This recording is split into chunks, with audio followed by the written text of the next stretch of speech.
The meatballs are just perfectly soft. The sauce is just deliciously creamy. It is perfection on a plate.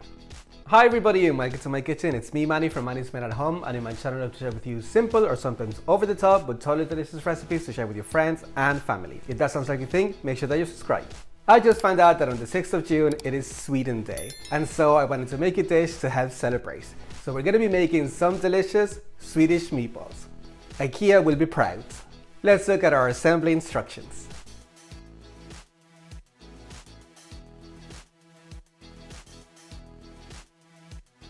Okay, the first thing to do is to work on our onions. I've made meatballs before, and I always find that I often make the mistake of not cutting the onions too finely, so I want to show you exactly how I'm going to do them.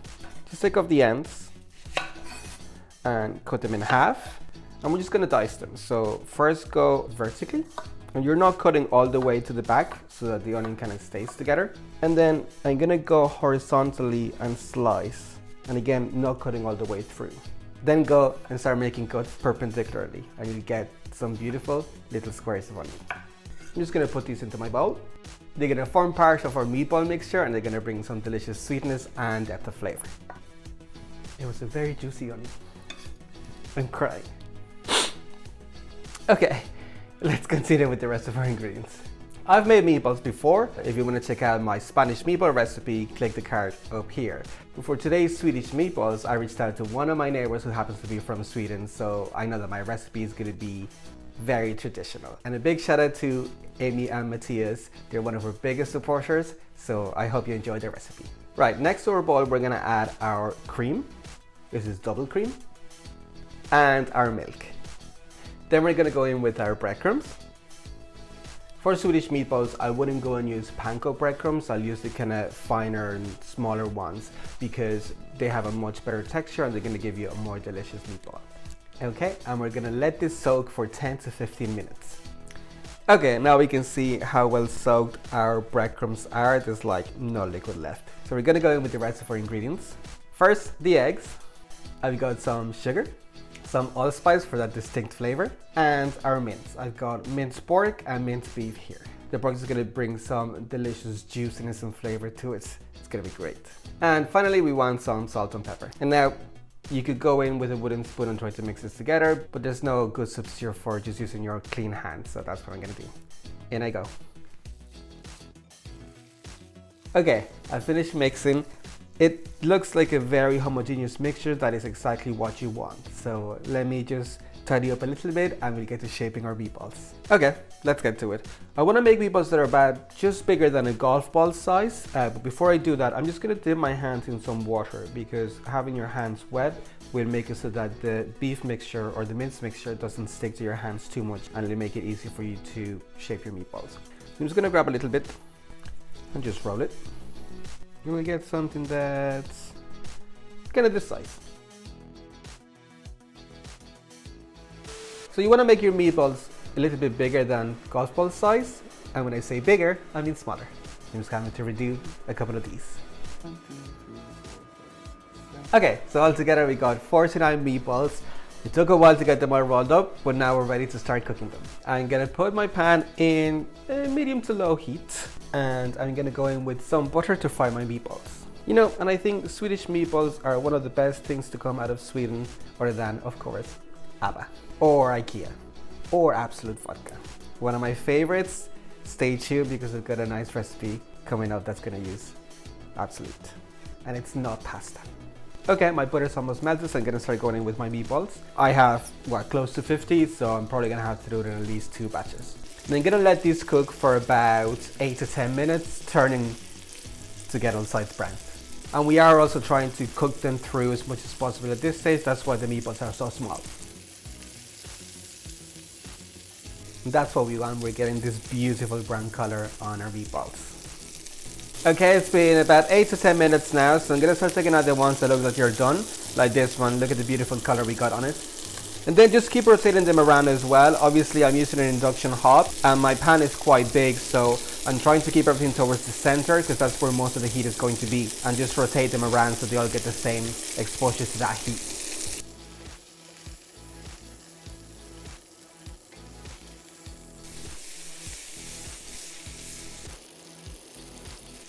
Okay, our last batch is ready to come out. I love the beautiful smells, the beautiful colors that we've got on all of our meatballs, and just wait till you see the bottom of my pan. All those beautiful cherry bits and delicious flavor that we're gonna make a sauce with. The base of our sauce is a roux. I have tons of butter already in there, so I don't think I need to add any more. So I'm gonna go straight in with my flour. I'm just gonna mix this through and cook it until we get kind of like a dark brown roux. At the same time, we're cooking away the raw flavor of the flour. Okay, so then we're gonna go in with the rest of our ingredients. First, I'm gonna go in with my water.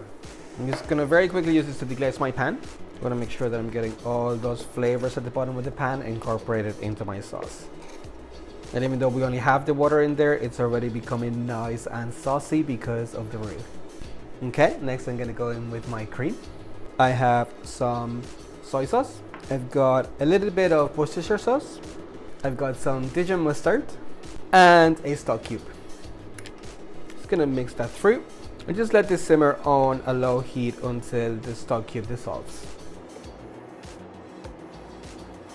Okay, my sauce looks like it's pretty much done, so I'm just gonna give it a bit of a taste for saltiness. It's delicious. That's tasting perfect, so I'm gonna go back in with my meatballs now. Make sure you get any resting juices in there. They're gonna be jam-packed with flavor as well. I'm just gonna try to spread them evenly. I'm gonna crank the heat up a little bit, just while I get these all covered in the sauce, which is looking beautifully creamy. Oh my god, I can't wait. I'm gonna put the lid on and just let them cook for a couple of minutes, and then we'll be ready to plate up. In the meantime, I've got some mashed potato got on the side and some peas as well, which you're gonna use to serve with our meatballs. I cannot wait. Okay, it's ready now. Let's have a look. That looks fantastic and it smells so gorgeous. Let me plate up and we'll give it a try. Okay, first of all, I'm gonna go in with some creamy mash. Then the star of the show, the meatballs. I've got some peas. Got some fresh parsley to go on top. For a bit of contrast, we're gonna go in with some lingonberry jam. And there it is, our beautiful Swedish meatballs. Doesn't that look amazing? If you like what you see, don't forget to subscribe. It's totally free. Okay, we had to stop and take pictures. It's been absolute torture. This smells so good, I need to eat it right now.